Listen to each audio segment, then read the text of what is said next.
کے لیے میرے پاس کوئی دلیل نہیں، کوئی مجھے اس کا علم نہیں۔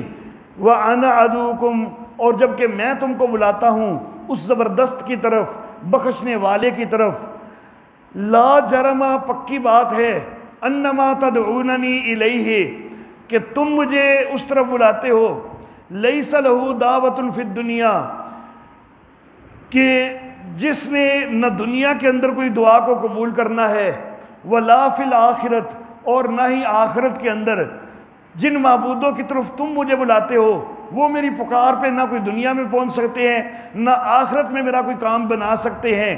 میں اس اللہ کی طرف بلاتا ہوں کہ جو دنیا میں بھی میرے کام بنانے والا، آخرت میں بھی کام بنانے والا۔ وَأَنَّ مَرَدَّنَا إِلَى اللَّهِ، ہم سب نے لوٹ کے جانا تو اللہ ہی کی طرف ہے، اور جو حد سے بڑھنے والے ہیں وہ جہنم والے لوگ ہیں۔ فَسَتَذْكُرُونَ مَا أَقُولُ لَكُمْ، ان قریب تم یاد کرو گے کہ جو باتیں میں تم سے کہہ رہا ہوں، جس وقت ان کی حقانیت تمہارے سامنے آئے گی تمہیں یاد آؤں گا میں۔ وَأُفَوِّضُ أَمْرِي إِلَى اللَّهِ، اور میں تو اپنا معاملہ اللہ کے سپرد کرتا ہوں۔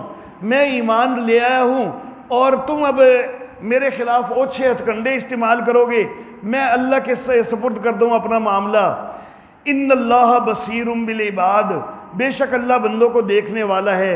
فَوَقَاهُ اللَّهُ، اللہ نے اس بندے کو بچا لیا، اس نے اپنا معاملہ اللہ کے سپرد کر دیا نا تو اللہ نے اس کو بچا لیا، اللہ نے اس کا ساتھ دیا۔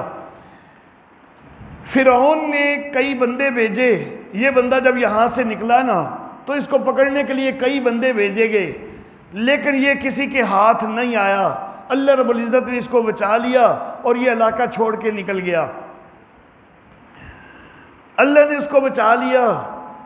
اچھا جی، سیئات ما مکروا، ان کے برے داؤ سے جو انہوں نے داؤ کیے، اور وحاق بآل فرعون سوء العذاب، فرعون کے والوں کے اوپر برا عذاب آ پڑا۔ کون سا برا عذاب؟ النار، آگ ہے فرعونیوں کے لیے۔ یورزون علیہا غدوا وعشیا، صبح بھی اس کے اوپر پیش ہو رہے ہیں اور شام کو بھی اس کے اوپر پیش ہو رہے ہیں۔ یورزون علیہا کے نیچے لکھ لیں اس بات عذاب قبر، اس بات عذاب قبر۔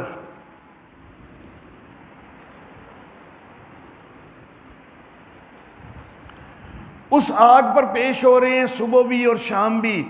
وَيَوْمَ تَقُومُ السَّاعَةُ، اور جس دن قیامت قائم ہوگی تو اس وقت کہا جائے گا کہ ادخلوا آل فرعون اشد العذاب، فرعونیوں وہ قبر کے اندر بھی تمہیں صبح شام آگ کا عذاب دیا جاتا رہے نا، لیکن وہ تو تھا چھوٹا عذاب، آج اب قیامت آ گئی ہے نا تو اب بڑے عذاب کے اندر داخل ہو جاؤ۔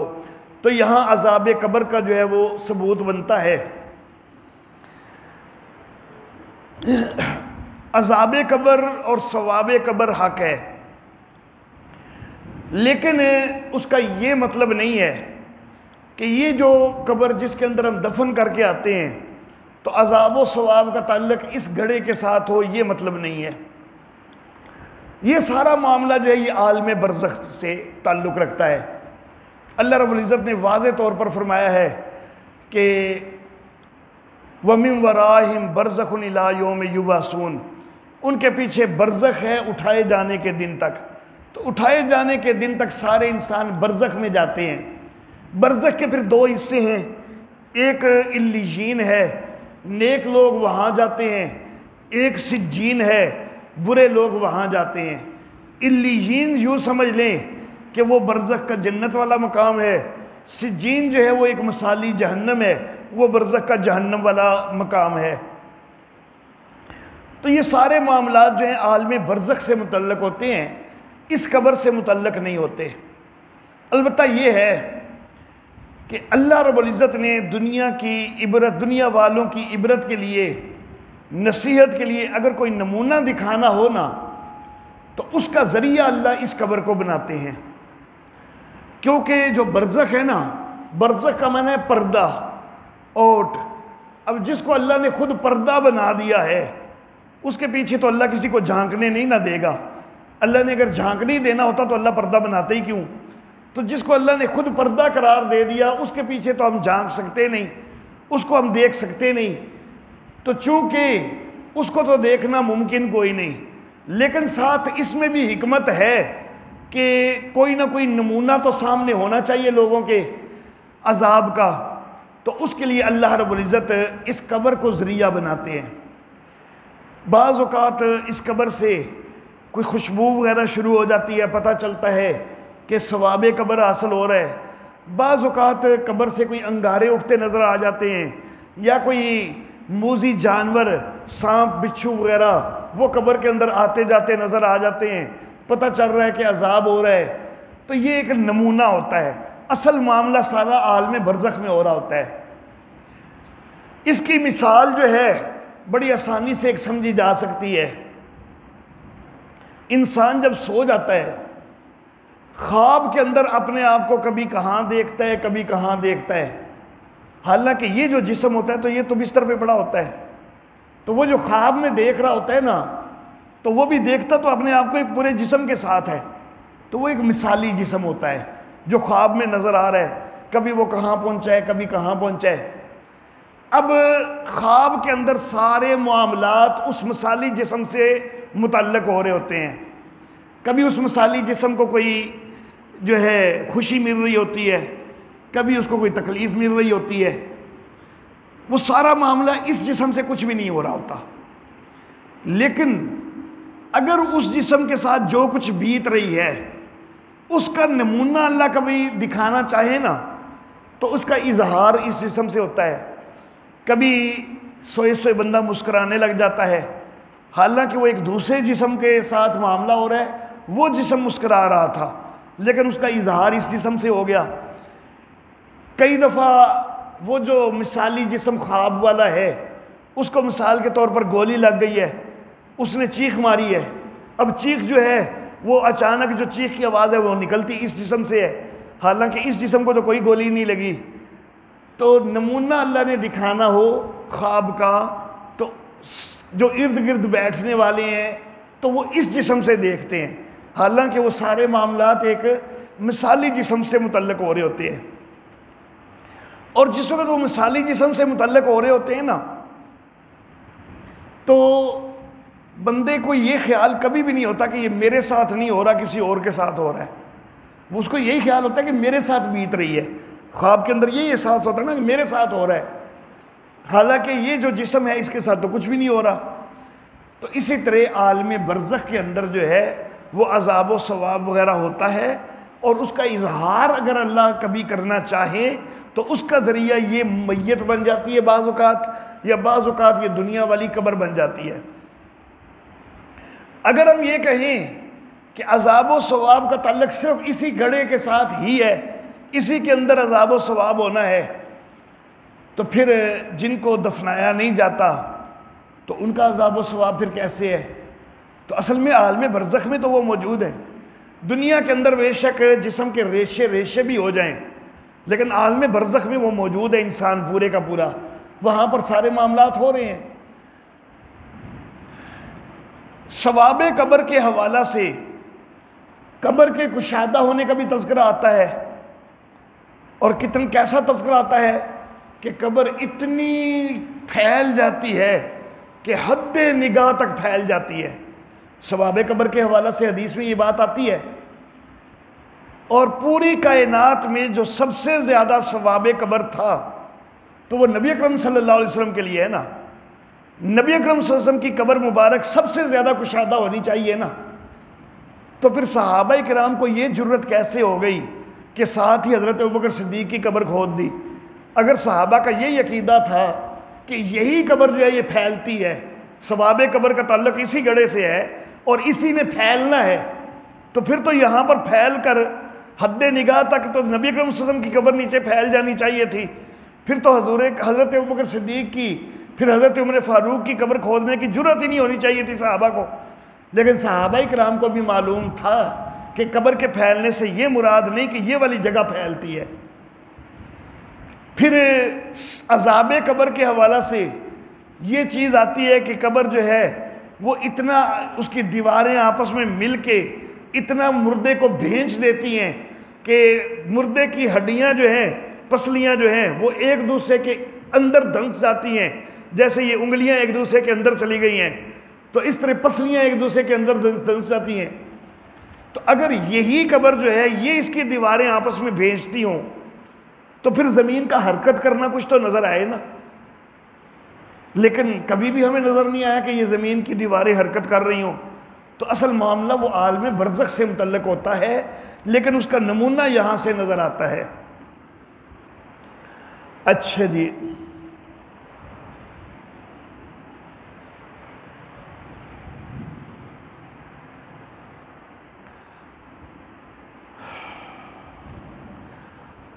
وَإِذْ يَتَحَاجُّونَ فِي النَّارِ تخویف اخروی۔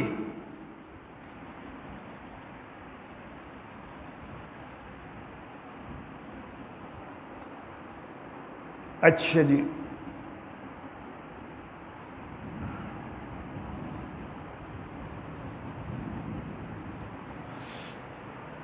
پچھلی آیت کے آخری حصے کا ترجمہ شاید میں نے کیا ہے، یعنی دوبارہ کر لیتے ہیں۔ النار یورزون علیہا، آگ کے اس کے اوپر پیش ہو رہے ہیں صبح بھی اور شام بھی، اور جس دن قیامت قائم ہوگی نا، ادخلوا آل فرعون اشد العذاب، تو کہا جائے گا کہ داخل کر دو فرعونیوں کو سخت عذاب میں۔ وَإِذْ يَتَحَاجُّونَ فِي النَّارِ تخویف اخروی، جب جھگڑا کریں گے آگ کے اندر، فَيَقُولُ الضُّعَفَاءُ، تو جو چھوٹے ہیں نا، جن کو چھوٹا قرار دیا گیا دنیا کے اندر، جو مرید ہیں، وہ کہیں گے ان سے کہ جو بڑے بنتے تھے کہ اِنَّا كُنَّا لَكُمْ تَبَعًا، کہ ہم تو تمہارے تابع دار تھے، پھر کیا تم کچھ بھی کام آ سکتے ہو ہمارے سے؟ کوئی آگ کا کوئی حصہ وہ ہم سے ہٹا سکتے ہو؟ قال الذین استکبروا، تو کہیں گے وہ کہ جو بڑے بننے والے کہ انا کل فیہا، ہم تو سارے ہی اب اس عذاب کے اندر پڑے ہوئے ہیں، ہمارے تو اپنے اوپر عذاب آیا ہوئے، تم سے کیسے اب عذاب کو ہٹا دیں؟ ان اللہ قد حکم بین العباد، تحقیق اللہ نے بندوں کے درمیان فیصلہ کر دیا ہے۔ وقال الذین فی النار، اور جو جہنم والے ہیں وہ کہیں گے لخزنۃ جہنم، جہنم کے دروغے سے کہ دعا کرو اپنے رب سے کہ ہم سے ہلکا کر دے ایک دن عذاب کو، صرف ایک دن کے لیے عذاب میں تخفیف ہو جائے، عذاب ہلکا ہو جائے۔ ہماری تو سنے گا نہیں، تمہاری موڑے گا نہیں، جس طرح دنیا میں بھی ان کے دعوے کہ ساڑی سندا نہیں ہے نا دی موڑدا نہیں، تو یہی امیدیں وہاں پر بھی لگی ہوئی کہ ساڑی تے اسی جہنم پہ ہیں تے ساڑی سننی کوئی نہیں، تو فرشتہ ہے، جہنم کا دروغہ ہے، تیری تو اللہ نہیں موڑے گا۔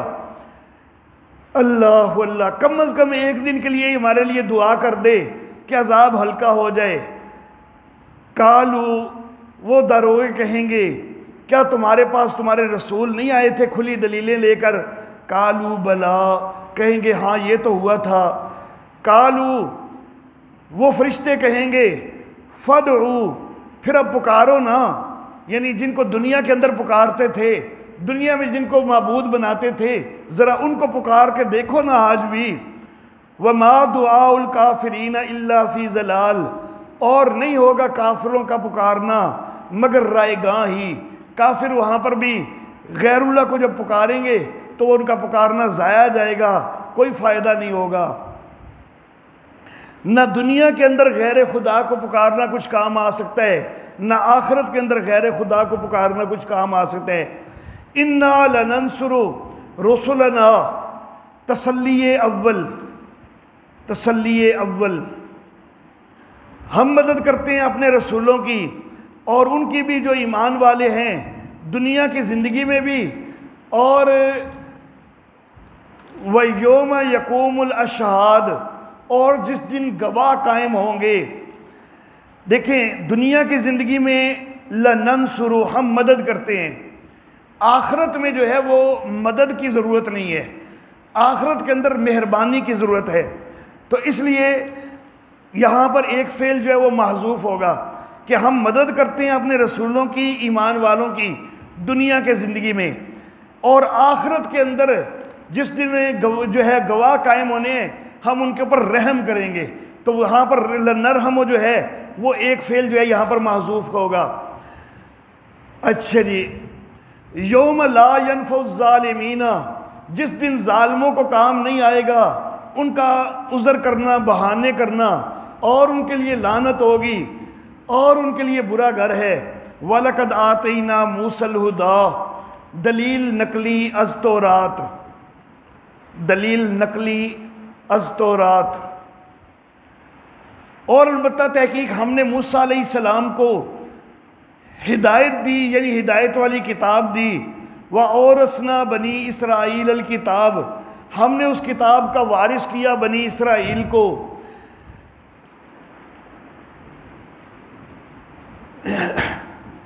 اس کتاب کے اندر جو دعوت دی گئی تھی، قرآن حکیم بھی وہی دعوت توحید دیتا ہے. تورات دور حاضر کے اندر بڑی تحریفات کی بھی شکار ہو چکی ہے، لیکن اس کے باوجود آج بھی تورات کے اندر احکام عشرہ 2 جگہ پر موجود ہیں، اور ان احکام عشرہ میں سے پہلے 2 حکم جو ہیں وہ توحید کے ماننے اور شرک کے سے رکنے کے احکام ہیں. تو گویا کہ تورات کے اندر اللہ اکبر،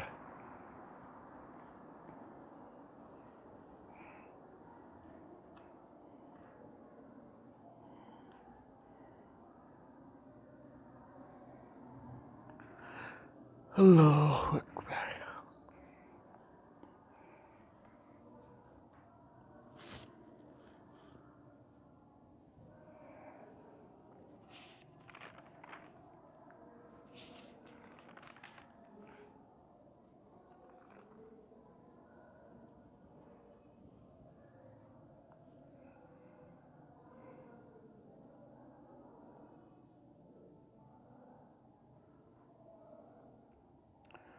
اللہ اکبر.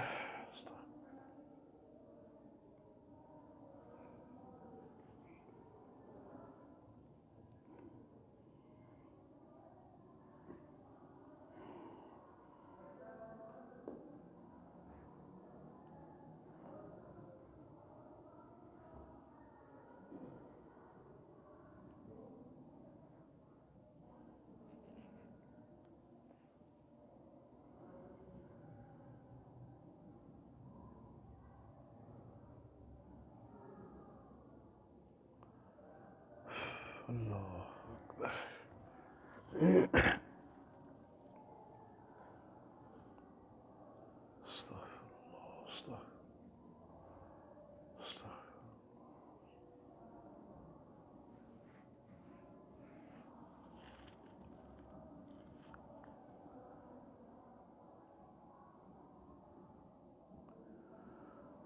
یا رب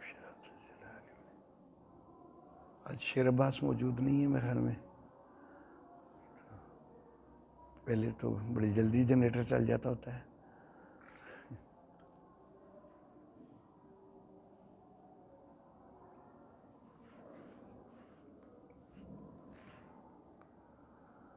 اللہ اکبر. استغفر اللہ.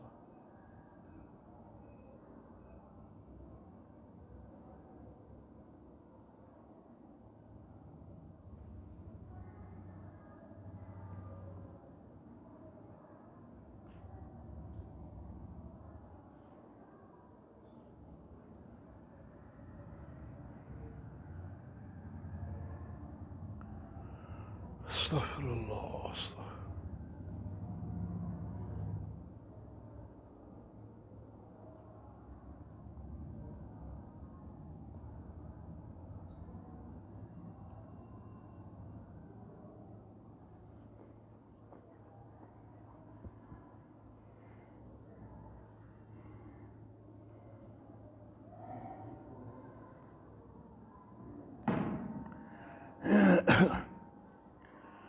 اللہ اکبر. اچھا جی، اعوذ باللہ من الشیطان الرجیم، بسم اللہ الرحمن الرحیم. بات میں یہ کر رہا تھا کہ تورات کے اندر بڑی تعریفات ہو جانے کے باوجود احکام عشرہ جو تورات کے معروف احکام ہیں وہ ابھی بھی 2 مقامات پر موجود ہیں، اور ان 10 احکام میں سے پہلے 2 احکام جو ہیں توحید کے اس بات اور شرک کے رد والے ہیں، اور دیگر بھی کئی مقامات کے اندر تورات کے اندر توحید کے اشارے آج بھی موجود ہیں۔ تو اللہ رب العزت نے فرمایا کہ موسیٰ علیہ الصلاۃ و تسلیمات کو ہم نے ہدایت دی، یعنی ہدایت والی کتاب دی، اور بنی اسرائیل کو اس کا وارث بنایا۔ وہ کتاب ہدایت ہے، نصیحت ہے عقل والوں کے لیے۔ فاصبر ان وعد اللہ حق، تسلی ثانی، پس صبر کیجئے، بے شک اللہ کا وعدہ حق ہے، پورا ہونے والا ہے، یعنی قیامت قائم ضرور ہونی ہے، ایمان والوں کو درجات ملنے ہیں۔ واستغفر لذنبک، اور بخشش مانگ اپنے گناہ کی، اپنے خطا کی۔ وسبح بحمد ربک بالعشی والابکار، اور صبح بھی شام بھی اپنے رب کی حمد کے ساتھ اپنے رب کی تسبیح بیان کیجئے۔ سبح بحمد ربک، تسبیح اور تحمید، ان دونوں کا اکٹھا ذکر اکثر جگہ پر جو ہے وہ آتا ہے۔ سبحان اللہ و بحمدہ، سبحان اللہ العظیم، وہاں پر بھی تسبیح اور تحمید اس کا اکٹھا تذکرہ آیا۔ اور جہاں پر بھی تسبیح اور تحمید کا اکٹھا تذکرہ آتا ہے نا، تو تسبیح کا تذکرہ پہلے آتا ہے اور تحمید کا تذکرہ بعد میں آتا ہے۔ تسبیح جو ہے کہ اللہ پاک ہے، تو گویا کہ اللہ شریکوں سے پاک ہے، تو جس وقت اپنے دل کو یہ شریکوں سے پاک قرار دے دیں گے تو پھر اللہ کی حمد والی باتیں، پھر اللہ کی تعریف والی باتیں جو ہے وہ صحیح طرح دل میں جگہ پکڑیں گی۔ تو دل کے برتن کو پہلے سبحان اللہ کے ساتھ صاف کرنا ہے، اور پھر اس کے اندر توحید والا درس جو ہے وہ اترے گا کہ الحمدللہ، سب تعریفیں اللہ کے لیے ہیں، کارسازی کے سارے انتظامات اللہ ہی کے لیے ثابت ہیں۔ اللہ اللہ، ان الذین یجادلون فی آیات اللہ، بے شک وہ لوگ کہ جو جھگڑا کرتے ہیں اللہ کی آیتوں میں، بغیر سلطان عطاہم، بغیر کسی دلیل کے کہ جو ان کے پاس آئی ہو، ان فی صدورہم، نہیں ہے ان کے سینوں میں، الا کبر، مگر بڑائی، ما ہم ببالغیہ، اور وہ جو بڑائی ان کے سینوں میں ہے نا، اس بڑائی کے تقاضے پر وہ پہنچ کوئی نہیں سکتے،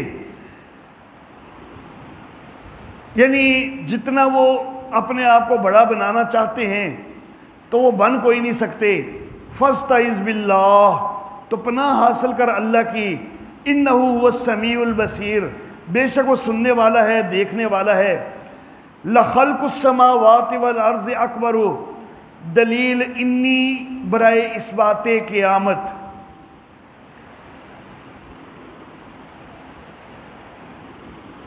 دلیل انی برائے اثبات قیامت۔ لخلق السماوات والارض اکبر من خلق الناس، آسمانوں کا بنانا اور زمین کا بنانا یہ زیادہ بڑا ہے لوگوں کے بنانے سے، اور لیکن اکثر لوگ جانتے نہیں۔ تو جو اللہ ان آسمانوں اور زمین کو بنا سکتا ہے، کیا لوگوں کو دوبارہ پیدا نہیں کر سکتا؟ تو یہ دلیل انی ہے۔ آگے وما یستوی الاعمی والبصیر، دلیل لمی برائے اثبات قیامت، دلیل لمی برائے اثبات قیامت۔ دلیل انی جو ہے یہ انی کا لفظ انا سے ہے، اور لمی جو ہے یہ ہے لما سے۔ دلیل انی جو ہوتی ہے نا، وہ یوں سمجھ لیں کہ ڈنڈے کا زور ہے کہ بھائی بس کہہ دیا نا تو کہہ دیا ہے، جب میں کر سکتا ہوں تو میں نے کرنا ہے، میرے پاس طاقت ہے تو میں کر کے رہوں گا۔ تو یہ ہے دلیل انی۔ جس طرح دنیا کے اندر جو کوئی زور والا طاقت والا ہوتا ہے نا، تو اس کی بات ایک دلیل بنتی ہے کہ بھائی اس کی ماننی پڑے گی، زور والا جو ہوا، طاقت والا جو ہوا، تو اس کا ڈنڈا چلتا ہے تو ماننی پڑے گی۔ تو یہ دلیل انی ہوتی ہے۔ گاؤں کا چودھری کہہ دے کہ یہ کام بھائی کرنا ہے، دل نہ بھی مانتا ہو تو بس ٹھیک ہے جی چودھری صاحب نے کہا اب کرنا ہی پڑے گا۔ تو جو ساری کائنات کا سب سے بڑا ہے، جب وہ یہ کہہ دے تو پھر وہ سب سے زیادہ جو ہے وہ زور والا ہے، اس کی بات ماننے کے سب سے زیادہ لائق ہے۔ تو وہ کہہ رہا ہے کہ میں کر سکتا ہوں اور میں نے کرنا ہے، تو بس اس کے اوپر مزید کسی دلیل کی ضرورت نہیں، جب اس نے کہہ دیا کہ اس نے کرنا ہے تو وہ کر کے رہے گا۔ تو یہ دلیل انی ہے کہ دیکھو اس نے کہہ دیا کہ وہ آسمانوں کو بنا سکتا ہے، زمین کو بنا سکتا ہے، کہ تمہیں نہیں پیدا کر سکتا، تمہیں بھی پیدا اس نے کرنا ہے۔ تو دلیل انی کے اندر پیدا کرنے کی وجہ نہیں بتائی جائے گی کہ پیدا کیوں کرنے ہے، کیا حکمت ہے، کیا وجہ ہے، اس کی کوئی ضرورت نہیں، بس کہہ دیا کہ پیدا کرنے ہے۔ دلیل لمی جو ہے وہ ہے لیما سے، اور لیما سے وجہ بتائی جاتی ہے، حکمت بتائی جاتی ہے کہ بھائی اس کے پیدا کرنے کی حکمت کیا ہے، دوبارہ بنانے کی حکمت کیا ہے، قیامت کیوں قائم ہوگی اس کی حکمت کیا ہے۔ تو فرمایا کہ وما یستوی الاعمی والبصیر، دیکھو نا اندھے اور دیکھنے والے برابر تو کوئی نہیں نہ ہو سکتے۔ اندھا وہ ہے کہ جو دنیا کے اندر اللہ کے دین کی طرف نہیں آیا، جس نے قرآن کی آیتوں کا انکار کیا ہے، وہ قرآن کی آیتوں کو دیکھنے والا نہیں ہے، وہ اندھا ہے۔ اور دیکھنے والا ہے جو ہے کہ جو قرآن کی آیتوں کے اوپر ایمان لایا ہے، وہ دیکھنے والا ہے۔ اب دیکھنے والا اور اندھا برابر تو کوئی نہیں ہو سکتے۔ جو اندھا ہے، جس نے انکار کیا ہے، اس کو سزا ملنی چاہیے، جو دیکھنے والا ہے جس نے اقرار کیا ہے اس کو جزا ملنی چاہیے۔ لیکن یہ جزا و سزا دنیا میں تو ہمیشہ نہیں ملتی۔ دنیا کے اندر تو کئی دفعہ جو بصیر ہے وہ مشکلوں کے اندر رہ رہا ہوتا ہے، جو اعمیٰ ہے تو وہ جو ہے وہ آسائشوں کے اندر رہ رہا ہوتا ہے۔ دنیا کے اندر تو ہمیشہ ایسا نہیں ہوتا کہ جو اعمیٰ ہے اس کو سزا مل جائے، جو بصیر ہے اس کو جزا مل جائے۔ تو دنیا میں تو چونکہ یہ انتظام ہے کوئی نہیں، کیونکہ دنیا دارالامتحان ہے، دارالجزا تو یہ ہے ہی کوئی نہیں۔ تو دنیا میں جب یہ انتظام کوئی نہیں، اور حکمت کا تقاضا تو یہ ہے کہ جب ایک وہ ہے جو مان رہا ہے اور ایک جو ہے وہ نہیں مان رہا، تو ماننے والے کو اجر تو ملنا چاہیے، جو اللہ کے حکموں پہ چلنے والا ہے اس کو اجر تو ملنا چاہیے، جو نہیں مان رہا اس کو سزا بھی ملنی چاہیے۔ دنیا میں جب یہ انتظام کوئی نہیں تو پھر یہ انتظام ہونا چاہیے نا، تو کہیں تو ہونا چاہیے، تو اس کے لیے آخرت کا انتظام ہے۔ تو یہ وجہ بتائی کہ آخرت کیوں قائم کرنی ہے، کیونکہ دنیا کے اندر جزا و سزا کا وہ معاملہ کوئی نہیں پورا ہوتا، جو کہ ہونا حکمت کا تقاضا ہے تو وہ آخرت میں پورا ہوگا۔ تو یہ دلیل لمی ہو گئی۔ والذین آمنوا وعملوا الصالحات، وہ لوگ کہ جو ایمان لائے، نیک عمل کیے، وللمسیء، اور نہ برے، یعنی جس طرح اندھا اور دیکھنے والا برابر نہیں ہو سکتے، اسی طرح ایک طرف ہو ایمان والا، نیک عمل والا، اور دوسری طرف ہو برا، تو یہ برے اور نیک جو ہیں یہ بھی برابر کوئی نہیں ہو سکتے۔ قلیلا ما تتذکرون، بہت کم تم سوچتے ہو۔ ان الساعۃ لآتیۃ، تحقیق وہ گھڑی آنے والی ہے، لا ریب فیہا، اس کے اندر کوئی شک نہیں ہے، لیکن اکثر لوگ جو ہیں وہ مانتے کوئی نہیں۔ وقال ربکم ادعونی استجب لکم، اعادہ دعویٰ، اعادہ دعویٰ۔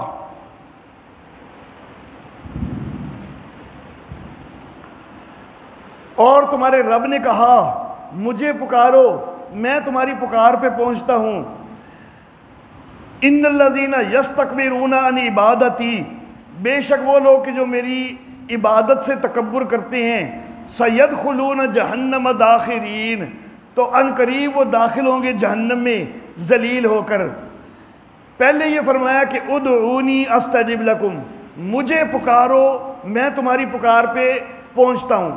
آگے فرمایا کہ ان الذین یستکبرون عن عبادتی، یہاں پر عبادت کا لفظ استعمال کیا، دعوت کا لفظ استعمال نہیں کیا کہ مجھے پکارنے سے وہ تکبر کرتے ہیں، یہ نہیں کہا، بلکہ میری بندگی سے تکبر کرتے ہیں۔ حالانکہ پہلے بات تو یہ ہو رہی ہے پکار کی، دعا کی بات ہو رہی ہے، تو گویا کہ دعا جو ہے، پکار جو ہے، یہ بھی بندگی ہے، بلکہ الدعاء هو العبادت، دعا ہی تو اصل عبادت ہے، اصل بندگی ہے۔ اللہ وعدہ فرما رہے ہیں کہ مجھے پکارو میں تمہاری پکار پہ پہنچتا ہوں۔ ایمان والے کی ہر دعا ہمیشہ قبول ضرور ہوتی ہے، یہ نہیں ہوتا کہ ایمان والے کی کوئی دعا رد ہو جائے، لیکن دعا کی جو قبولیت ہے بعض اوقات اس میں کچھ تاخیر بھی ہوتی ہے اور ہم مایوسیوں کا شکار ہونے لگ جاتے ہیں، اور بعض اوقات دعا کی قبولیت کو ہم سمجھتے نہیں ہیں۔ دعا کی قبولیت ہم یہ سمجھتے ہیں ہماری چھوٹی سوچ ہے، محدود ہماری فکر ہے، ہم صرف یہ سمجھتے ہیں جو ہم نے مانگا وہ مل گیا تو یہ دعا قبول ہو گئی، حالانکہ یہ دعا کی قبولیت کا سب سے چھوٹا انداز ہے۔ دعا کی قبولیت اس سے بڑے انداز میں بھی ہوتی ہے، اور لیکن ہم یہ سمجھتے ہیں کہ وہ دعا قبول نہیں ہوئی۔ مومن کی دعا رد نہیں ہوتی، ہاں البتہ اگر حرام کی کمائی ہے تو پھر مومن کی دعا رد ہو جاتی ہے۔ یہ حدیث مبارکہ کے اندر واضح ہوتا ہے۔ نبی اکرم صلی اللہ علیہ وسلم نے فرمایا کہ ایک آدمی دور دراز سے آیا، یعنی دور دراز سے حرم کے اندر آیا دعا کرنے کے لیے، بکھرے بال ہیں، پراگندہ حال ہے، اور یا رب کہہ کے پکار رہا ہے، لیکن اس کی دعا کیسے قبول ہو کہ جب اس کا کھانا حرام کا ہے، اس کا پینا حرام کا ہے، اس کا لباس حرام کا ہے۔ تو حرام کی آمیزش اگر ہماری کمائی میں، معیشت میں موجود ہے، پھر دعا رد ہوتی ہے۔ لیکن اگر ہم اپنی معیشت کو صاف کر لیں، حرام کی کمائی موجود نہ ہو، کمائی ہماری پوری حلال کی ہو، ہم حلال کھاتے ہوں، پھر دعا رد نہیں ہوتی، دعا قبول ہوتی ہے۔ البتہ قبولیت کا ایک سب سے چھوٹا انداز، جو ہم نے مانگا ہے وہ مل گیا، ہم سمجھتے ہیں کہ دعا قبول ہو گئی، حالانکہ قبولیت کا اس سے بڑا انداز یہ ہوتا ہے کہ جو ہم نے مانگا ہے وہ نہیں ملتا، بلکہ دیکھیں انسان کو اپنے متعلق خود اتنا پتہ نہیں جتنا ہمارے اللہ کو ہمارے متعلق پتہ ہے۔ تو ہم نے جو چیز مانگی کیا وہ ہمارے لیے مفید ہے، یہ ہم اتنا نہیں جانتے جتنا اللہ جانتا ہے، اور اللہ کو زیادہ پتہ ہے کہ ہمارے لیے زیادہ مفید کیا چیز ہے۔ تو بعض اوقات دعا کی قبولیت اس طرح ہوتی ہے کہ جو ہم نے مانگا ہے اس سے بہتر مل جاتا ہے، اور وہ دعا کی قبولیت کا بہتر انداز ہے۔ اللہ کو زیادہ پتہ ہے کہ اس بندے کے لیے کیا چیز زیادہ بہتر ہے، اللہ وہ دے دیتے ہیں۔ اور بعض اوقات وہ چیز بالکل الٹ ہوتی ہے، جو ہم مانگ رہے ہیں اس کے بالکل الٹ ہوتی ہے، لیکن ہمارے حق میں وہ زیادہ بہتر ہوتی ہے۔ حضرت حنہ رضی اللہ تعالی عنہا، حضرت عیسیٰ علیہ السلام کی نانی محترمہ، دعائیں مانگ رہی ہیں بیٹا ہو جائے، یا اللہ بیٹا پیدا ہو جائے، بیٹے کے لیے دعا کر رہی ہیں، نظر بھی مان لی کہ یا اللہ بیٹا پیدا ہوا تیری راہ میں وقف کر دوں گی، دعائیں ساری ہوتی رہیں، لیکن پیدا بیٹی ہوئی حضرت مریم رضی اللہ تعالی عنہا، حضرت عیسیٰ علیہ السلام کی والدہ۔ اب جب یہ بیٹی پیدا ہوئی ہے نا، اللہ رب العزت اس کا تذکرہ کرتے ہیں قرآن حکیم میں، اور اللہ فرماتے ہیں کہ لیس الذکر کالانثیٰ، اس حنہ کے لیے اس بیٹی جیسا کوئی بیٹا نہیں ہو سکتا تھا۔